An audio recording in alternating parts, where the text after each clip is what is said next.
Pour répondre à une demande d'enquête sur l'accès à l'enseignement supérieur, la Cour a dressé un premier bilan de la mise en œuvre de la loi Orientation et réussite des étudiants du 8 mars 2018, dite loi ORE.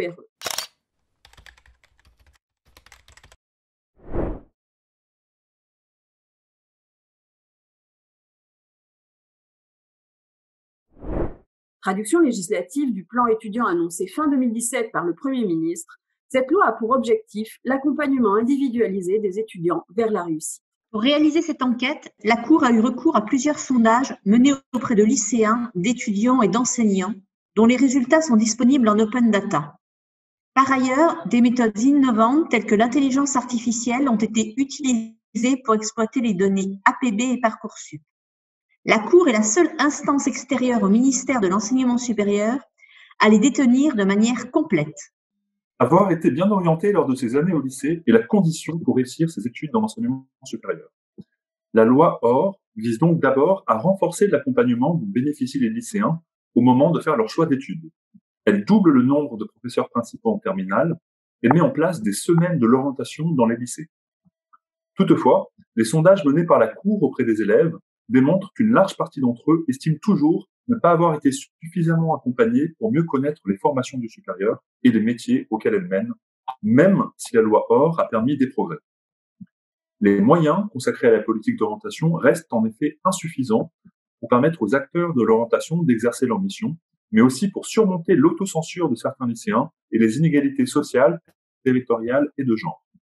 La Cour propose de renforcer la mission d'accompagnement à l'orientation des professeurs principaux et référents, de mieux former ces derniers à l'accompagnement des élèves sur leurs projets et d'inscrire un créneau obligatoire pour l'orientation dans l'emploi du temps des lycéens.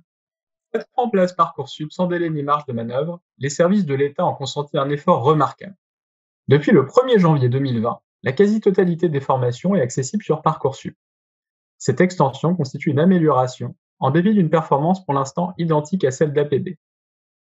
L'enquête conduite par la Cour montre que des progrès doivent encore être réalisés.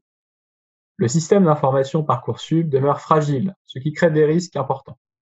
La Cour recommande de faire évoluer le codage et l'architecture de la plateforme. Elle propose d'intégrer la gestion de Parcoursup dans une structure consacrée à l'orientation et commune au ministère de l'Éducation nationale et de l'Enseignement supérieur. Enfin, elle préconise de faciliter l'exploitation scientifique des données collectées pour améliorer l'orientation des jeunes et renforcer l'efficacité et l'équité de Parcoursup. La loi ORE modifie les critères d'accès à l'enseignement supérieur.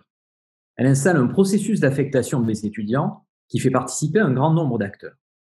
Des commissions d'examen des vœux, installées dans tous les établissements pour chaque formation, classent individuellement les candidatures. Les recteurs veillent à ce que différents quotas, sociaux ou géographiques, soient appliqués. La Cour a mesuré la portée de ce nouveau dispositif. Elle recommande la publication des éléments de pondération, dits algorithmes locaux, utilisés par les commissions d'examen des vœux pour le classement des dossiers. Elle préconise de rendre obligatoire l'anonymisation du lycée d'origine. Elle propose la création d'un outil d'aide à l'orientation afin de guider les candidats dans leur choix. Face à un taux d'échec de 70% en licence, l'amélioration de la réussite des étudiants est essentielle. Dans ce but, l'État a débloqué 867 millions d'euros en 5 ans, principalement pour augmenter le nombre de places dans les formations et déployer des dispositifs d'aide à la réussite pour les étudiants, nommés WICI, dans les universités. En 2019, peu de nouvelles classes ont été créées dans les formations en tension, notamment en STS et en IUT. Le bilan des WICI est difficile à dresser car seule la première année de licence a pu être analysée. Les premiers résultats sont hétérogènes et peu exploitables par manque d'outils de mesure. En 2019, le nombre d'étudiants qui en a bénéficié était très faible. La Cour appelle le ministère de l'Enseignement supérieur à créer des places dans les formations en tension et à déployer des outils de mesure d'aide de la réussite des étudiants.